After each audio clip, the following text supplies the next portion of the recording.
నమస్తే ఎడ్ ప్లస్ ఛానల్కి స్వాగతం. రవికిషోర్ మాన్కర్ మీతో. అందరూ హెల్దీ ఉండాలని కోరుకుంటూ NVS 2024 non teaching recruitment exam సంబంధించి అన్ని పోస్టులకు కలిపి ఇక్కడ జనరల్ హిందీ అనేటువంటిది ఉంది కాబట్టి ఈ ప్రాక్టీస్ సెట్ 32కి సుస్వాగతం. ఇంకా ఇప్పటివరకు ఎవరైనా చూడలేనట్టు కింద మీకు డిస్క్రిప్షన్ బాక్స్లో ప్లేలిస్ట్ ఇచ్చాను, అక్కడ నుంచి మీరు అన్నీ కూడా చూడగలరు. దాంతోపాటుగా మీ యొక్క ఎగ్జామ్స్ అనేటువంటి May 14 నుంచి స్టార్ట్ అవుతున్నాయి కాబట్టి అందరూ కూడా మీ యొక్క ప్రిపరేషన్ కొనసాగిస్తున్నారని చెప్పేసి ఆశిస్తూ లైక్ చేయండి, షేర్ చేయండి. అలాగే ఫస్ట్ టైం చూస్తున్నట్లయితే ఛానల్ని సబ్స్క్రైబ్ చేసుకొని పక్కన సింబల్లోకి ఆల్ ట్రాక్ చేసుకోండి. అప్పుడు నేను చేసే ప్రతిదీ కూడా మీకు మొదటి నోటిఫికేషన్ రూపంలో అయితే వస్తుంది. అయితే ఈ క్లాస్కి సంబంధించి, ఈ టాపిక్ సంబంధించి మీరు కింద మీ యొక్క సజెషన్స్, మీ ఫీడ్బ్యాక్ అనేటువంటిది తెలియజేసినట్లయితే ఆ విధంగా రాబోయే క్లాసులు ఇంకా మంచిగా చేసే ప్రయత్నంలో మీకు ఇంకా మంచిగా అందించే ప్రయత్నం చేస్తానని చెప్పేసి తెలియజేసుకుంటూ మొదటి ప్రశ్న అయితే చూద్దాం. ఇక్కడ కిస్మే సహీ విలోమ్ శబ్ద్ నహీ హే అన్నాడు.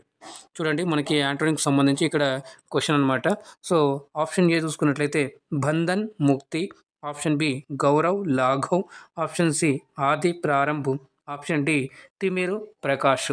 అయితే ఇందుకు ఇక్కడ సరైన సమాధానం ఆప్షన్ సి ఎవరైతే ఇస్తున్నారో ఎగ్జామ్ రైట్ అండి. ఇక్కడ చూసినట్లయితే ఆది అనేటువంటిది కూడా స్టార్టింగే, ప్రారంభం అనేటువంటిది కూడా ప్రారంభే కాబట్టి, అంటే మొదటి స్టార్టింగే కాబట్టి ఇక్కడ ఆప్షన్ మనకి C is the right answer. ఎందుకు అంటే ఇక్కడ మనకి నహి అన్నాడు, అంటే ఇక్కడ ఇచ్చినటువంటి వాటిల్లో యాంటోనిమ్స్లో ఒకటి కరెక్ట్ కానిది అన్నాడు కాబట్టి ఇక్కడ option C is the right answer.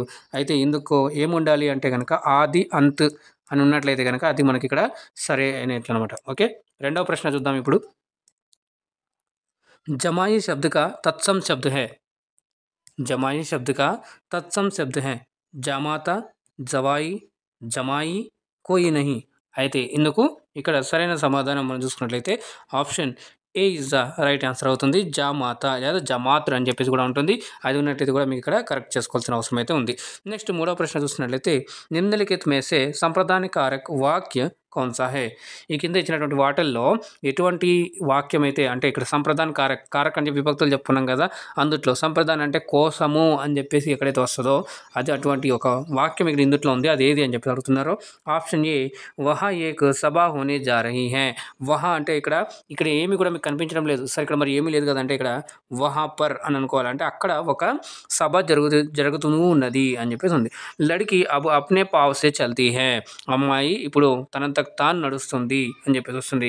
అయితే ఇక్కడ వహ్ ఆఫీస్ సే బాహర్ ఆయా, అతడు ఆఫీస్ నుంచి ఇప్పుడే బయటకు వచ్చాడు.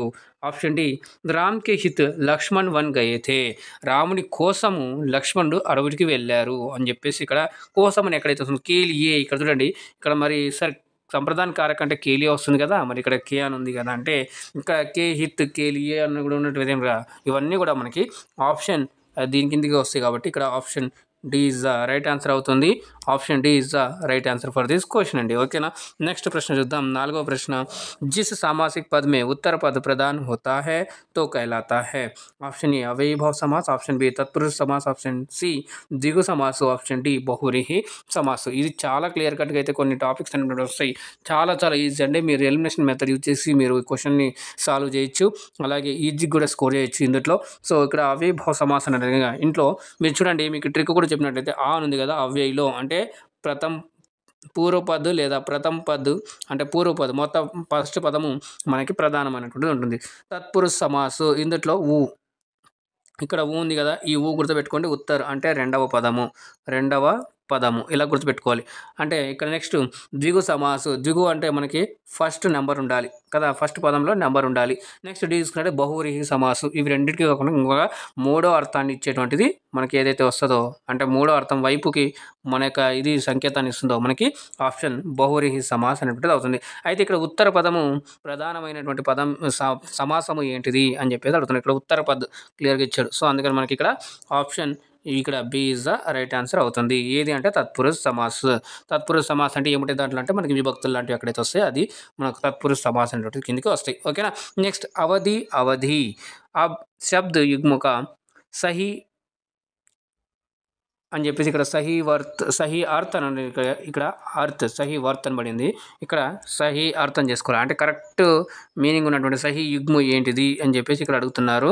సో ఇక్కడ మీరు చూసినట్లయితే కనుక అవధి ఇక్కడ ఒక్క ఈకి మాత్రమే ఈ రెండు వచ్చాయి కాబట్టి ఇందుట్లోనే మనకు మార్పు అనేటువంటిది హిందీలో అదేనండి. సో అక్షరాలు కొద్దిగా మారినా కూడా వాటి యొక్క అర్థం అనేటువంటిది మారిపోతుంది కాబట్టి చాలా జాగ్రత్తగా మనం ఉచ్చారణ చేసేటప్పుడు కూడా చాలా జాగ్రత్తగా చేయాలి. అలా విన్నప్పుడు కూడా చాలా జాగ్రత్తగా వినాలి. రాసేటప్పుడు కూడా చాలా జాగ్రత్తగా రాయాల్సిన అవసరం అయితే ఉంది ఇందులో. అయితే భాష समय ऑप्शन बी समय భాష ఆప్షన్ సి జగహ్ భాష ఆప్షన్ డి సమయ్ జగహ్. అయితే ఇక్కడ నేను మీకు చెప్తాను దీనికి సరైన సమాధానం ఏందయ్యా అంటే కనుక ఇది సమయ్ భాష అనేటువంటిది ఇది మనకు సరైన సమాధానం. ఇక్కడ మనం చూసినట్లయితే సమయ్ అవధి, అవధి అంటే పీరియడ్ అంటాం కదా, కాలము అని చెప్పేసి వస్తుంది. నెక్స్ట్ ఇక్కడ అవధి ఇది అంటే ఏంది అంటే అవధి ఒక భాష పేరు. రామచరితమానస్ అని చెప్పేసి తులసీదాస్ గారు హిందీలో అంటే రామాయణం అంటాం కదా ఇక్కడ ఎట్లాగా అలాగే ఆయన హిందీలో రామచరితమానస్ అని చెప్పేసి ఈ భాషలో అంటే అవధి భాషలో అయితే రాయడం జరిగింది. ఒకవేళ క్వశ్చన్ వచ్చినట్లయితే మీరు దానికి అవధి అని చెప్పేసి పెట్టాల్సిన అవసరం అయితే ఉంది. రామచరితమానస్ ఏ భాషలో ఉంది అని క్వశ్చన్ వచ్చింది అనుకోండి, అప్పుడు మీరు అవధి భాష అని చెప్పేసి పెట్టాలి. అందుట్లో కూడా మీకు కన్ఫ్యూజ్ చేయడానికి అక్కడ మనకి ధీ అనేటువంటిది ఉన్నదే మనకి ఇది భాషకు సంబంధించి వస్తుంది.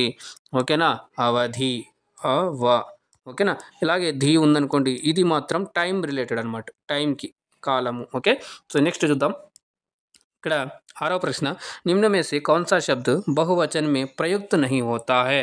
ప్రయుక్త్ नहीं होता, ప్రయుక్త్ అంటే ప్రయోగము, ప్రయోగము కానటువంటిది, ప్రయోగము కానటువంటిది నహి అన్నది కాదు కానిది అని చెప్పేసి మనం తెలుసుకోవాలి.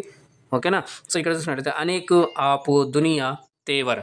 అయితే ఇందుకు సరైన సమాధానం ఇక్కడ option C is the right answer అవుతుందండి. దునియా అనేటువంటిది మనకి ఇక్కడ ఏమవుతుంది అంటే బహువచనంలో ఎప్పుడు కూడా ఇది యూజ్ కాదు, ఎప్పుడు ఒకే వచనం అంటే ఏకవచనం కిందకి అయితే ఉపయోగించబడుతుంది. నెక్స్ట్ 7వ ప్రశ్న చూడండి.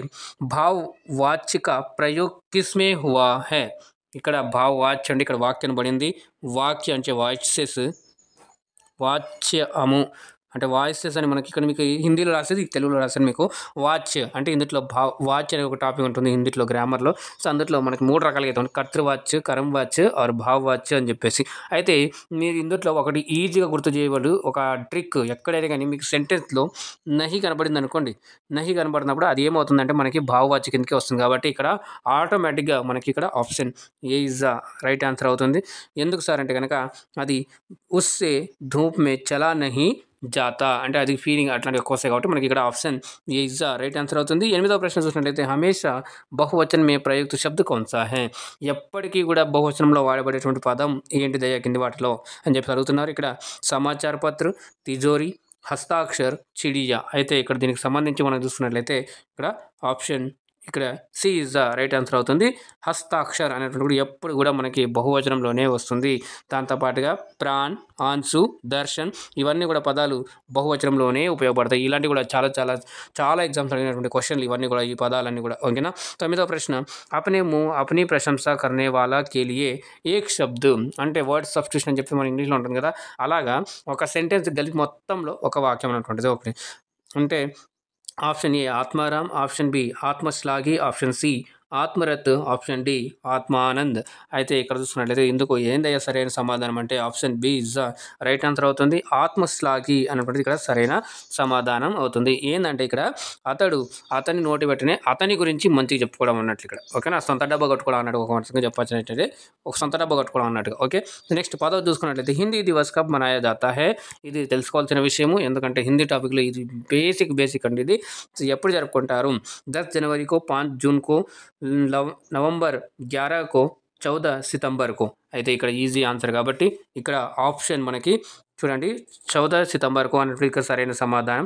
అయితే 10 जनवरी को విశ్వ హిందీ దివస్ అని చెప్పి సెలబ్రేట్ చేసుకుంటారు. మీరు ఇది కూడా గుర్తుపెట్టుకోవాలా, హిందీ దివస్ వేరే, విశ్వ హిందీ దివస్ వేరే. ఓకేనా. సో విశ్వ హిందీ దివస్ ఇది ఎందుకు జరుపుకుంటారంటే సో ఎప్పుడైతే 1975లో మొట్టమొదటిసారిగా నాగపూర్లో విశ్వ హిందీ సమ్మేళన్ అనేటువంటిది జరిగించడం జరిగింది జనవరి 10 నుంచి జనవరి 14 వరకు. అందుకని ఉద్దేశించి ఇక్కడ 10వ తారీఖు విశ్వ ఇంటర్నేషనల్ హిందీ డే అని చెప్పేసి మీరు గుర్తుపెట్టుకోవాలి. 14వ తారీఖు సితంబర్ 14న హిందీ దివస్ అయితే జరుపుకోవడం జరిగింది. ఓకేనా.